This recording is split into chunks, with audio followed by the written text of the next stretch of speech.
And this is a really fascinating story. The German World War I fighter pilot, who's been widely known as the Red Baron. Now, he was shot down in 1918, but just who killed Manfred von Richthofen is one of history's great mysteries. Today, a collection of memorabilia, including an eyewitness account describing the Red Baron's final moments, was listed for auction in New York. Well, for more on this almost century-old mystery, we're joined by Des Sheehan. He's the Secretary of the Australian Society of World War I era historians, but he also has a very personal connection to the story of the Red Baron.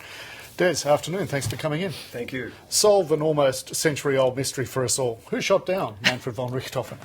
Well, the balance of evidence does seem to point to an Australian machine gunner on the ground, or some Australian from the ground, a soldier, not a pilot. The official version by the Royal Flying Corps is Captain Roy Brown of 209 Squadron, who indeed chased von Richthofen, who was chasing one of his own pilots, Lieutenant May, a very junior pilot. And Canadians. He was a Canadian. Yep. He was a Canadian flying for the Royal Flying Corps. And von Richthofen was chasing this young flyer who was hedge hopping, basically, and Brown came down at a particular angle and fired at von Richthofen to make him, try and distract him from some distance, about 350 yards.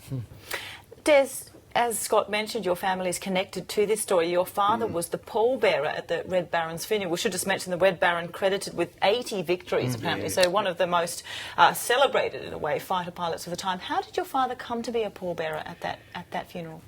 He was a pilot in Number 3 Squadron, and that was the place where his plane and his body were taken to. And he was basically, he'd only been on the front line for about 12 days, and he was basically available. Which one's your dad? Oh, there we go. There we go. There he is there. Yes, that's him, yeah, holding a wreath there, yes, and he mentions that in his diary. Des, you've brought along the diary, and your dad wrote an entry on the day of von Richthofen being shot down, April 21st, 1918. He did. What did he write? Would you share it with us and tell us what he wrote?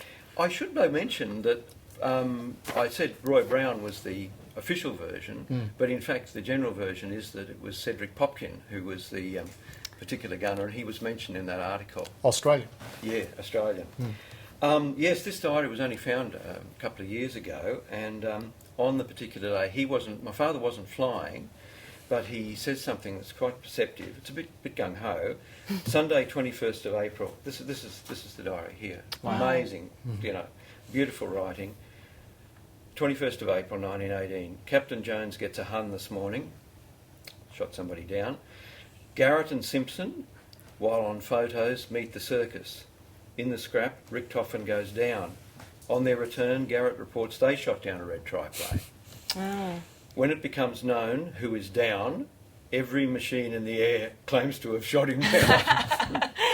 The machine and body brought to our squadron in the evening, and then on the next day, Monday, not yet decided who got Richthofen, our squadron bury him at Bertangles with full military honours. I act as a pallbearer, and then he says, getting used to that job now. Yeah. It gives you a sense of what it was like there, doesn't it, Des? You mentioned Cedric Popkin before we went to your father's diary, of course, that Australian anti-aircraft machine gunner. Yeah.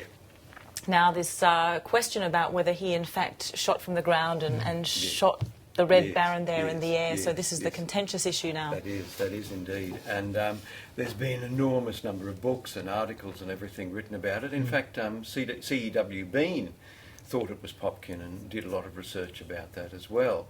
But there's been lots of, incredibly, more statements come to light all the time about this, including Lieutenant Fraser's statement there, which I can't see published anywhere else. Well, just to explain to the viewer, Lieutenant Fraser's was an intelligence officer, an Australian intelligence officer, wrote this report, and this report, almost a century on, in which he names Popkin as the likely person who did shoot down the Red Baron, came up for auction last night in New York. Why is it that you think there's still this ongoing fascination with the Red Baron?